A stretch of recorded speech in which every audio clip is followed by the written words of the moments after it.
Vous écoutez Radio Diaspora Vision, la voix de la diaspora sénégalaise dans le monde. Chaque semaine sur les ondes de Radio Diaspora Vision, votre émission Carte sur table. Carte sur table avec Ibrahima Thiam, président du mouvement politique Un autre avenir, pour décrypter l'actualité africaine et internationale autour du micro de Jean-Yves Duval. Ibrahima Thiam face à Jean-Yves Duval dans l'émission Carte sur table, décryptage de l'actualité africaine et internationale. C'est chaque semaine sur Radio Diaspora Vision. Radio Diaspora Vision est disponible sur Google Play et App Store. Madame, monsieur, bonjour.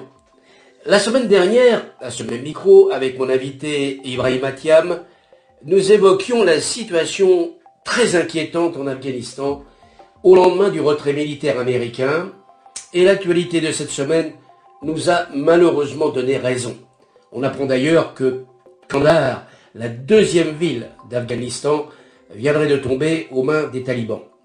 Plusieurs autorités afghanes, devant l'offensive quasi généralisée sur l'ensemble du pays par les forces talibanes, en appellent aujourd'hui à la rescousse et à l'aide de la communauté internationale avant qu'il ne soit trop tard.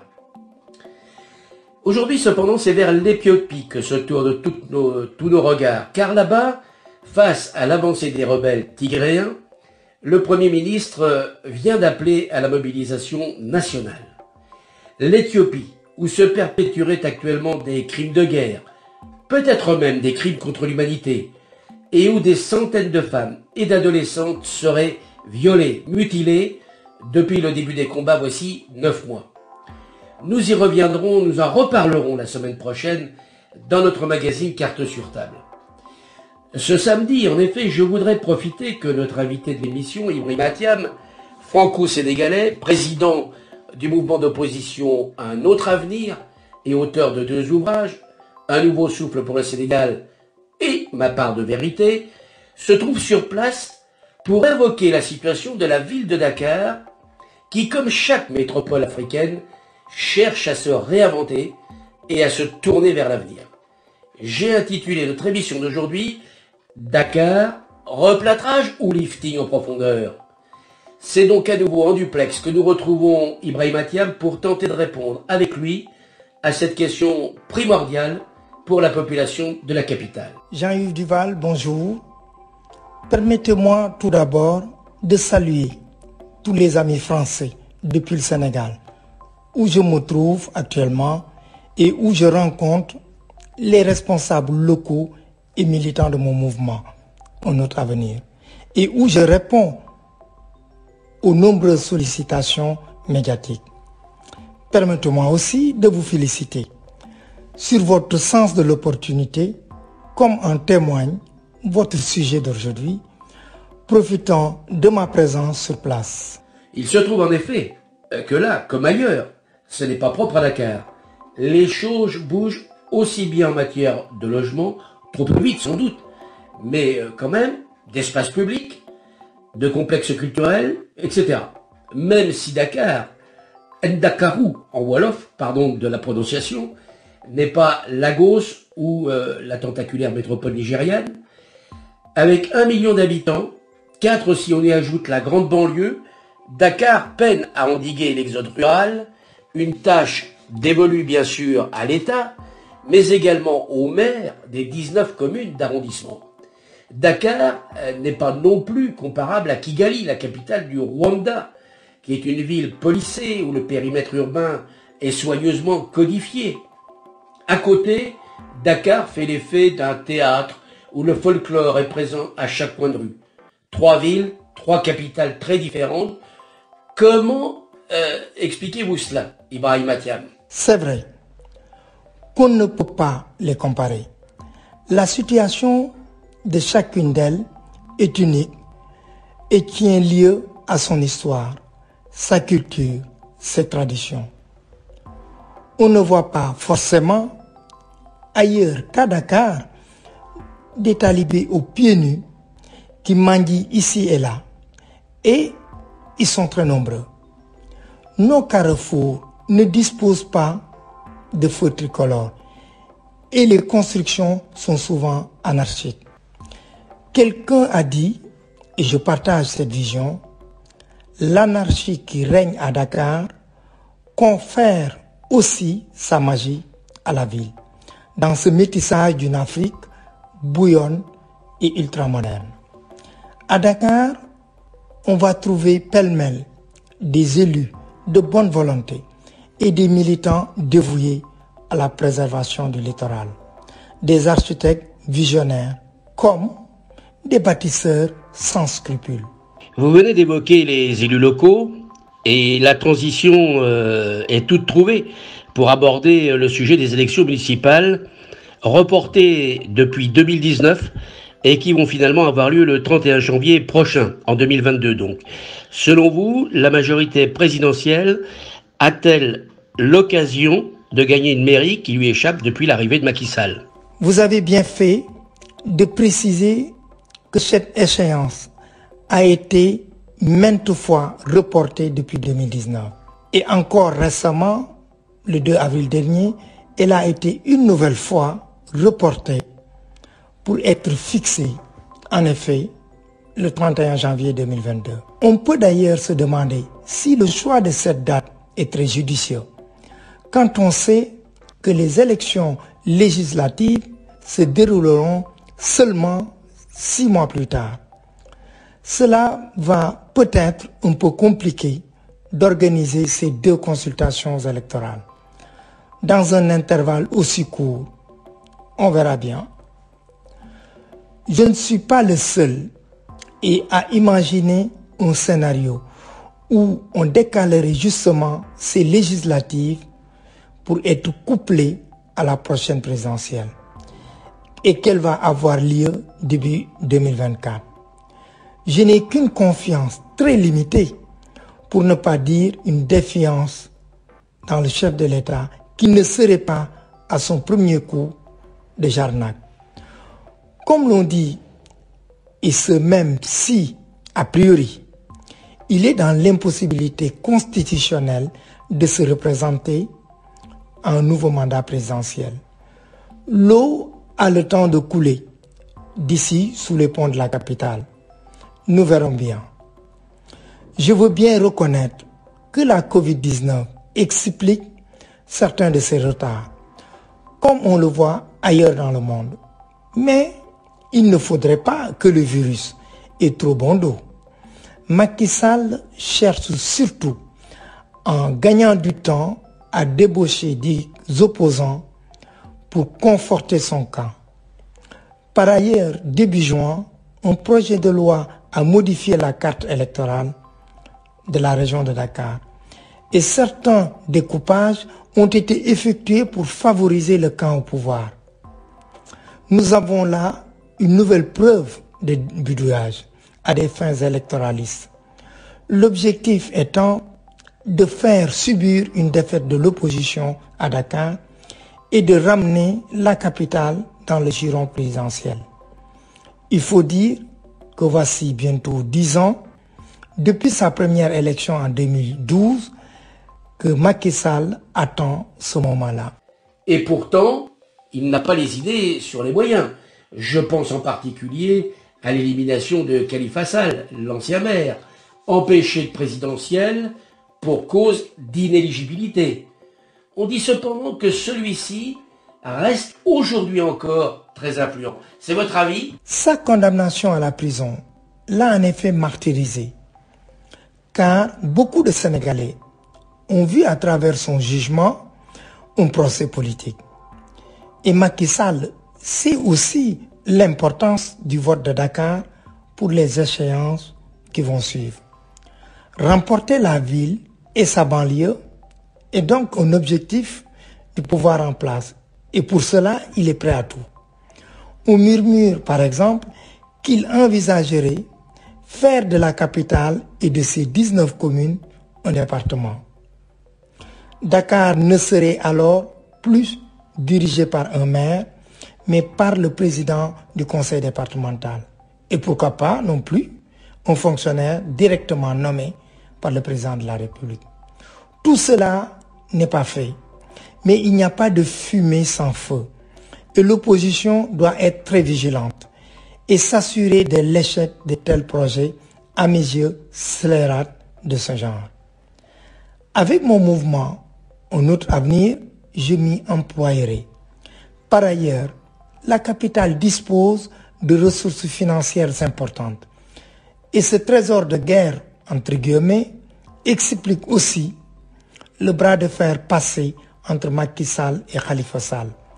C'est pourquoi nous allons examiner attentivement le choix de la tête de liste de la liste majorité présidentielle.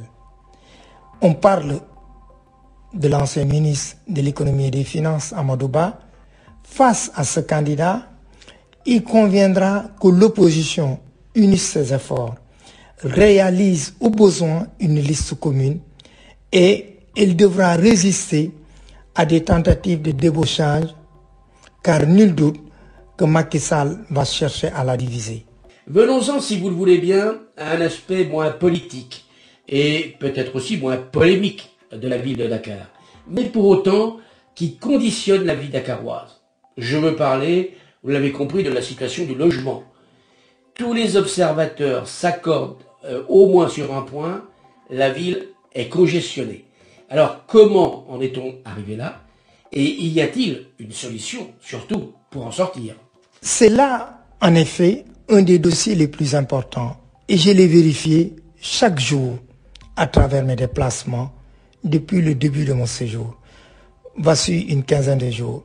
D'autres l'ont dit avant moi, mais je déplore que trop de zones résidentielles aient été trop longtemps conçues à l'occidental, plutôt que de satisfaire au mode de vie africain. Ces transformations ont été opérées au temps des colons français, en particulier dans le centre-ville, mais aujourd'hui, nous avons des jeunes architectes qui s'affranchissent des canaux occidentaux de l'architecture et cherchent à promouvoir la construction bioclimatique au Sénégal. Je pense en particulier à une jeune femme, Zinga Mboup, qui s'est spécialisée dans la construction en terre. On doit l'écouter, car il propose diverses pistes qui permettraient aux Dakarois de se réconcilier avec leur habitat. On peut en avoir un aperçu en visitant l'exposition virtuelle pour cause de pandémie de l'exposition Habiter Dakar. Pour elle, le contexte social, économique est indissociable du confort, de la conception urbanistique, du confort technique ainsi que l'aménagement de l'espace public. Elle soulève aussi, très justement, le problème de l'écoulement des eaux qui explique les difficultés d'assainissement et les inondations. Elle évoque aussi le problème crucial des autoconstructions, où les bâtisseurs ne respectent aucune règle. Selon la Banque mondiale, en 2013, seuls 7% des constructions étaient réalisées à partir d'un plan dessiné ou signé d'un architecte. Il faut aussi tenir compte de la pression foncière qui ne cesse de peser dans la réalisation des projets d'habitat et d'entraîner une hausse régulière des prix du logement. Résultat, selon l'ONU, 44% des logements de la capitale sont suroccupés. Autre problème, pourquoi construire autant de bâtiments en verre en plein soleil pour devoir après y installer une climatisation, entraînant des surcoûts de fonctionnement et alourdissant la facture carbone? Pourquoi ne pas retenir les expériences du passé avec des galeries, des brise-soleil, des claustras, etc. en tenant compte aussi de l'orientation au soleil et d'une ventilation naturelle.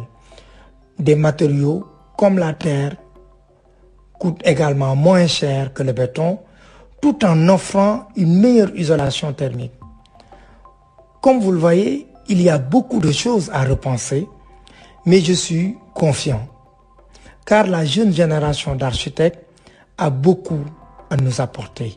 Quand on arrive à Dakar, et ça a été mon cas, on est saisi immédiatement par la forêt de panneaux publicitaires qui occupent l'espace public.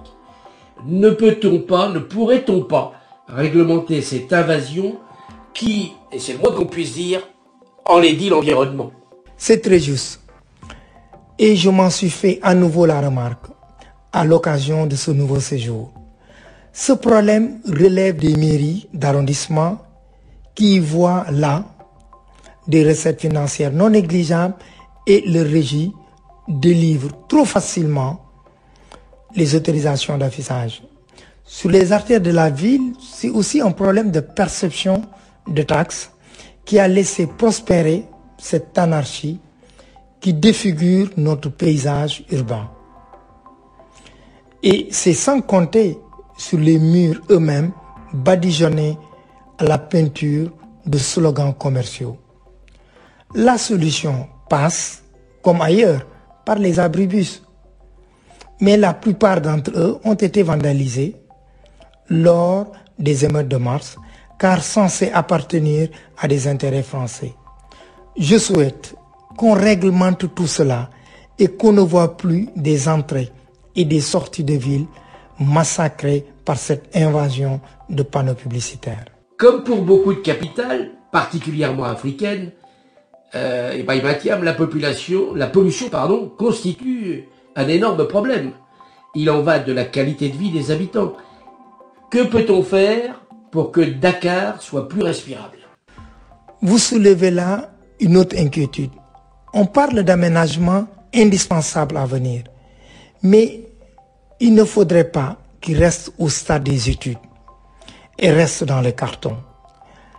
La zone de l'ancien aéroport Léopold Sédar Senghor, qui est située en zone d'habitat, doit permettre la création de logements, de bureaux, mais on parle aussi d'un parc. Ce qu'on appelle aujourd'hui une forêt urbaine, un central parc dakarois d'une dizaine d'hectares. Cette idée qui favoriserait la biodiversité a recueilli plus de 20 000 signatures et pourrait être le poumon de Dakar. Et nous aurons là, outre une fonction écologique, un avantage sanitaire grâce à la filtration de l'air et à la réduction du carbone. Ce parc pourrait également favoriser les exercices physiques, la pratique sportive. Cela dit, une dizaine d'hectares sur les 600 que compte le site de l'ancien aéroport, c'est bien peu. Le risque que l'on cède une fois de plus à la pression des spéculateurs et promoteurs immobiliers. Rien n'est simple au pays de Macky Sall. Que dire aussi de la frénésie immobilière qui, depuis quelques années, a rongé la corniche ouest de Dakar, qu'il s'agisse d'hôtels, de villas, qui non seulement défigurent le littoral, mais empêchent aussi les habitants d'accéder à la plage. Que faire, là encore? Si je connaissais un magicien, je lui ferais appel. Le propre d'un responsable politique est cependant de tout faire pour améliorer le sort de la population.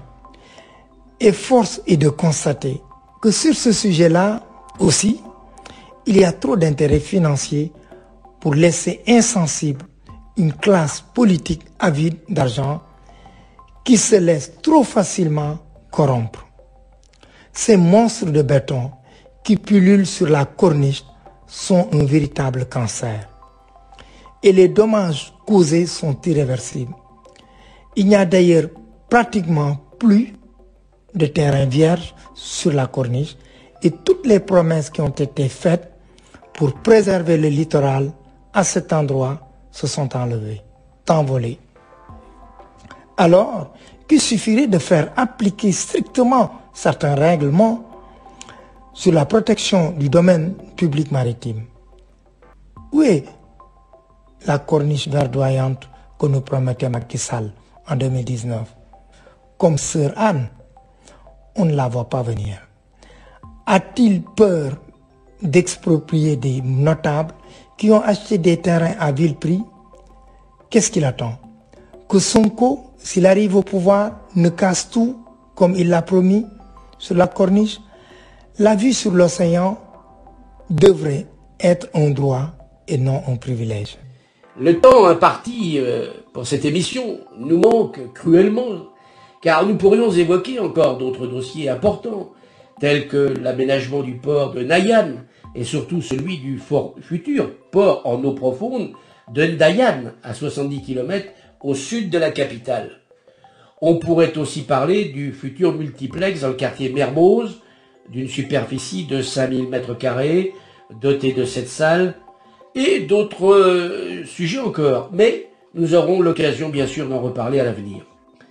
Avant toutefois que se termine notre magazine aujourd'hui, consacré à la ville de Dakar, j'aimerais, si vous en êtes d'accord, Ibrahima Thiam, que vous adressiez quelques mots, depuis Dakar, justement, à nos auditeurs. Allez, en ce mois d'août, une sorte de carte postale de vacances. D'abord, si vous le voulez bien, en wolof, et ensuite en français. Jean-Yves Duval, voici mon message à leur intention. Sunu mbokku auditeurs yi ñuy déglu si saa su ne si Diaspora Vision si émission bu ñuy def muy carte sur table maa ngi leen di berndeel ñu am vacances yu sell te ànd seeg wérgu yaram.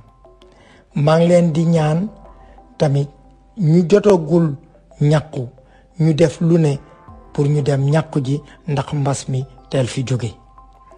maa ngi leen tamit di leen wax sunu cofeel bu ñu am si ñëpp ñu ñuy faral di déglu si saa su ne.